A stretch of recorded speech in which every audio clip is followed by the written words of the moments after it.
बिस्मिल्लाहिर्रहमानिर्रहीम अस्सलाम वालेकुम व्यूअर्स। आज की वीडियो बड़ी अहम है। स्पेन का वीज़ा अप्लाई करने के लिए और हासिल करने के लिए आपको कौन से स्पेसिफिक डॉक्यूमेंट्स की ज़रूरत है, और दूसरा स्पेन की विज़िट वीज़ा की अपॉइंटमेंट लेने का क्या तरीकाकार है, और वीज़ा के हसूल को यकीनी बनाने के लिए 100% यकीनी बनाने के लिए आपको अपनी प्रोफाइल में क्या ऐसा करना है और कैसे वर्कआउट करना है, ये आज की इस कीमती और अहम तरीन वीडियो में डिस्कस करेंगे।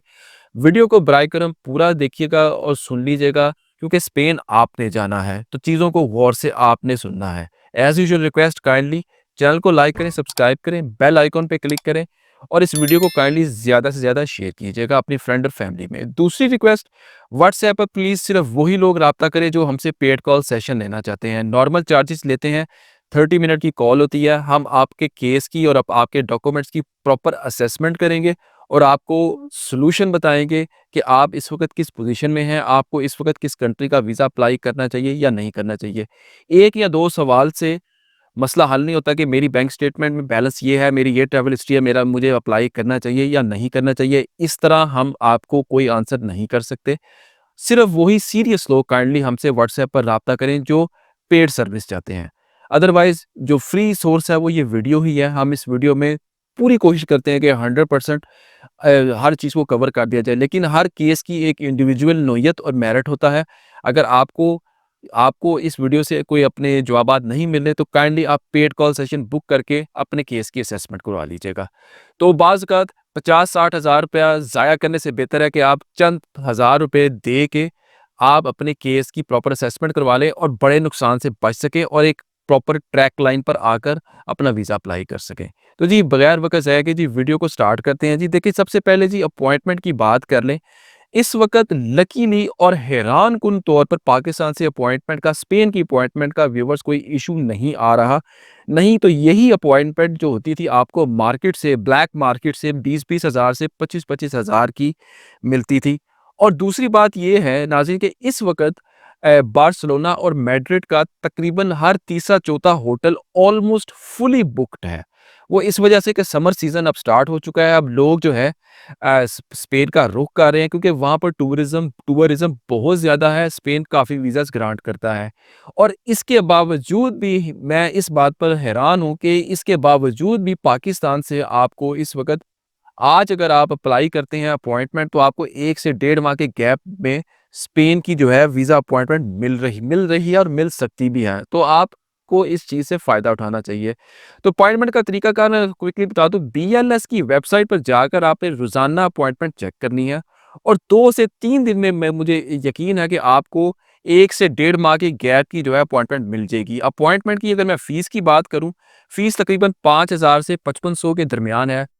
तो ये फ़ीस भी बड़ी नॉर्मल है। आपने सिर्फ़ काम ये करना है कि अपना लैपटॉप जो है वो ऑन करना है। लैपटॉप ऑन करना है, मोबाइल से जो है आपने अपनी अपॉइंटमेंट स्पेन की, बीएलएस की नहीं बुक करनी। एक फॉर्म आएगा, उसमें आपने सारी डिटेल अपनी फ़िल करनी है, जैसे date of birth, name, full name, passport number, कहाँ जा रहे हैं, कहाँ स्टे करेंगे वगैरह-वगैरह। ये इन्फॉर्मेशन पेज जो है सारा फ़िल करने के बाद आज जो नेक्स्ट पेज आएगा वो आएगा जी आपका जी पिक्चर ली जाएगी। उसके बाद आपकी जो है पिक्चर लेने के बाद आपकी अपॉइंटमेंट जो है स्पेन की वो कन्फर्म हो जाएगी और आपने इस कन्फर्मेशन पेज का प्रिंट आउट लाज़मी लेना है हार्ड फॉर्मेट की शक्ल में। अच्छा जी, अब बात कर लें जी व्यूअर्स के स्पेन की जो वीज़ा फ़ाइल जो है आपने कैसे तैयार करनी है। नंबर 1, वीज़ा फॉर्म जो है आपने प्रॉपर फिल करना है। स्पेन वाले किसी किस्म की जो है जी टैक्स रिटर्न जो है नहीं माँगते। तो टैक्स रिटर्न के बारे में आपने अब इतना परेशान नहीं होना। जो अगर आप स्पेन का वीज़ा अप्लाई करते हैं, तो जो पीछे जो डॉक्यूमेंट्स रह गए हैं वो मैं आपको बता दूँ। ये आपकी बैंक स्टेटमेंट, आपके सोर्स ऑफ इनकम के सारे proofs, hotel booking, travel insurance, flight booking, hotel booking, travel insurance, passport, ID card, bank maintenance letter, NOC letter, salary slips, business के सारे रजिस्ट्रेशन के कागज़ात, बिज़नेस की बैंक स्टेटमेंट अगर हैं तो वो आप ये सारी चीज़ें, तमाम डॉक्यूमेंट जो हैं स्पेन की वीज़ा के लिए, फ़ाइल के लिए आपको लगाने हैं हर सूरत। अगर आप अपना सारा केस खुद तैयार कर सकते हैं तो वेल एंड गुड। अगर आप स्पेन की वीज़ा फ़ाइल हमसे तैयार करवाना चाहते हैं तो हम आपको बड़े ही मुनासिब पैसों में हर चीज़ को प्रॉपरली तैयार करके दे देंगे। उसके लिए आप हमसे अगर चाहें तो जी आप हमसे व्हाट्सएप पर जी राब्ता भी कर सकते हैं। अच्छा जी, मूव ऑन टू जी नेक्स्ट पार्ट जी, कि जी वीज़े के हसूल को यकीनी 100% यकीनी बनाने के लिए आपको क्या करना होगा? देखिए जी, अगर यहाँ पर कुछ बातें बड़ी गौरतलब हैं, आप सुन लें।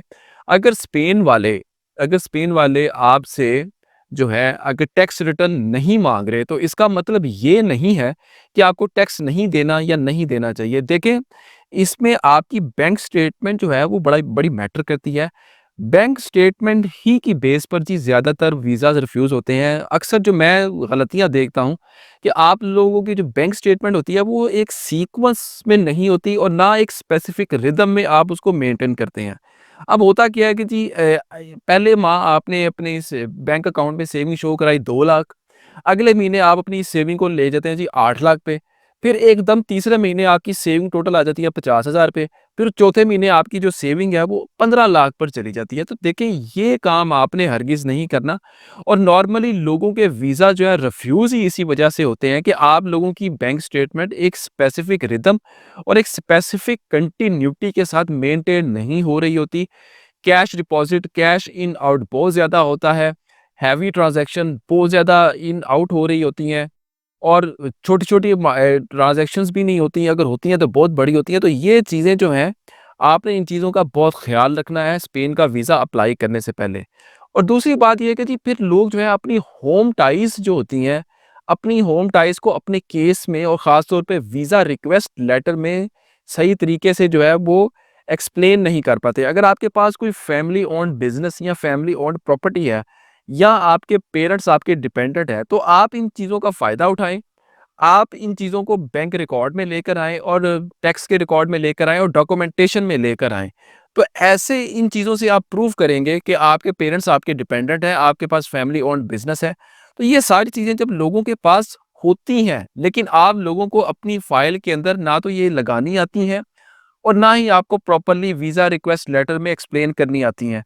नतीजा क्या होता है, वीज़ा ऑफ़िसर के पास टाइम नहीं होता, वो वीज़ा रिक्वेस्ट लेटर से चीज़ें उठाता है, उसको समझ आती है तो वीज़ा दे देता है, अगर समझ नहीं आती तो वीज़ा जो है ना कचरे के डब्बे में डाल के आपकी फ़ाइल को फेंक देता है। तो इसी वजह से वीज़ा रिक्वेस्ट लेटर और ये चीज़ें जो हैं आपकी होम टाइज़ वगैरह-वगैरह बड़ी मायने रखती हैं। अच्छा जी, इसके बाद ट्रैवल प्लान जो होता है जी आपका बड़ा अहम होता है। आप लोग इस चीज़ को बड़ा ईज़ी समझते हैं। अब आप प्रॉपरली बता ही नहीं पाते कि आप स्पेन क्यों जाना चाहते हैं और कौन-सी जगह देखना चाहते हैं और जो जगह आपने लिखी होती हैं वो आपने उसके बारे में तैयारी भी नहीं की होती कि जी अगर आप पार्क गुएल जाना चाहते हैं या बार्सिलोना में कोई बीचेज़ देखना चाहते हैं, क्यों बीचेज़ देखना चाहते हैं, वहाँ पर तो होटल इंडस्ट्री बड़ी अच्छी है। वहाँ पर तो लोग सिर्फ़ होटल ही देखने जाते हैं, होटल का टूरिज़्म इतना ज़्यादा है।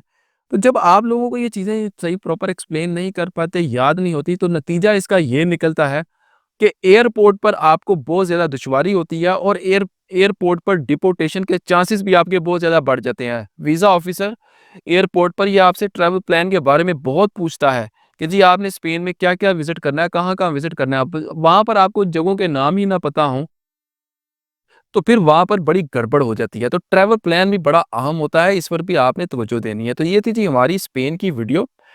इसमें मैंने आपको प्रॉपर गाइड किया है अपॉइंटमेंट के हवाले से फ़ाइल कैसे तैयार करनी है और कैसे आप वीज़े को यकीनी बना सकते हैं। तो इन चीज़ों पर वर्कआउट करें, तो आपका वीज़ा यकीनी तौर पर मुझे उम्मीद है स्पेन का लग जाएगा। अगर आपको कोई हमसे सर्विस चाहिए, अगर आपने अपना केस डिस्कस करना है या अपने केस की असेसमेंट करवानी है, तो आप एक पेड कॉल सेशन लेकर हमसे अपने केस की जो है डिस्कशन कर सकते हैं। हम आपको प्रॉपरली गाइड करेंगे और आपको जो है फ्रूटफुल इन्फॉर्मेशन देंगे, फ्रूटफुल मशवरा देंगे आपके साथ जो है, जो कि आपकी प्रोफ़ाइल के लिए बेहतर हो और आपके फ्यूचर करियर के लिए भी अच्छा हो। तो वीडियो को काइंडली ज़्यादा से ज़्यादा शेयर कीजिएगा। अब तक के लिए इतना ही, बहुत शुक्रिया। अल्लाह हाफ़िज़।